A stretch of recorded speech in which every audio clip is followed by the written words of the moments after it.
Hola, estic al mateix camp on vaig fer ara ja fa molt temps la càpsula sobre l'impressionisme amb les roselles. Ara tot està molt més sec, ja ho veieu, tot és palla, tot és sec, i això m'ha fet pensar en la classe sobre tàpies i sobre el 10 al 7 i sobre l'informalisme. Què vol dir l'informalisme? Fixeu-vos-hi.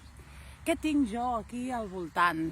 Tinc pura terra, tinc matèria primera, tinc el que som, no? Tinc amb el que hem vingut al món, no? Lo primigeni.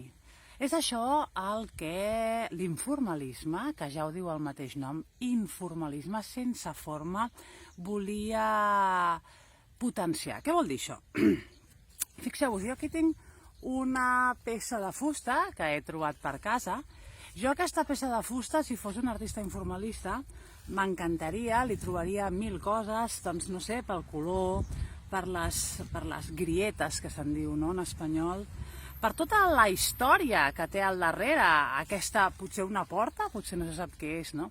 Això a Tàpies li encantava, no? El que hi ha darrere de la cadira vella, el que hi ha al darrere d'un tros de fusta, no? Tota aquesta història que respira aquest tros de fusta. Doncs els informalistes agafaven aquest art brut, com diria Dubuffet, no? Que ningú vol, l'art dels pobres, per dir-ho així, l'art marginat, o millor dit, el material marginat. La palla, fixeu-vos en quantes obres tenim de tàpies fetes amb palla, o del 10 al 7, no? O de l'informalisme en general, la palla, la sorra, no sé, la pols de marbre, són els primers que agafen materials no pictòrics, materials diferents de la vida quotidiana, en aquest cas, però de la terra, la pols, la terra, l'espar, la fusta, tots aquells materials que són pobres i que ens recorden qui som i on anem. Recordeu el que us vaig comentar precisament en la càpsula passada sobre l'art després d'Auschwitz.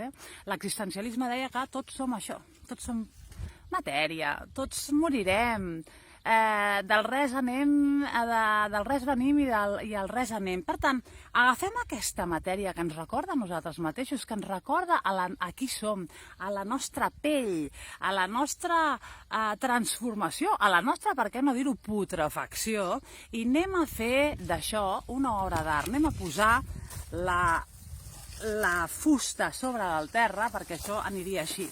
Jo posaria la fusta a sobre del terra i em mouria al voltant de la fusta amb una acció, al voltant de la fusta, i començaria a tirar a sobre el que jo volgués.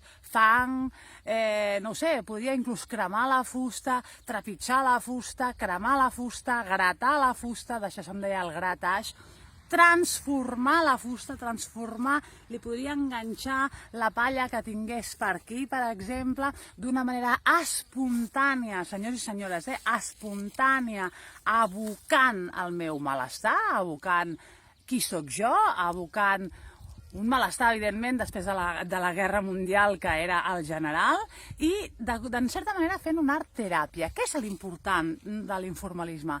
El work in process, el procés de fer això. Jo cremo, jo grato, jo m'abalanço sobre l'obra, jo em estic aquí, tiro això, tiro la terra, i ara fico allò, i ara perquè em dóna la gana tiro allò, i d'una forma molt espontània em projecto sobre l'obra d'art.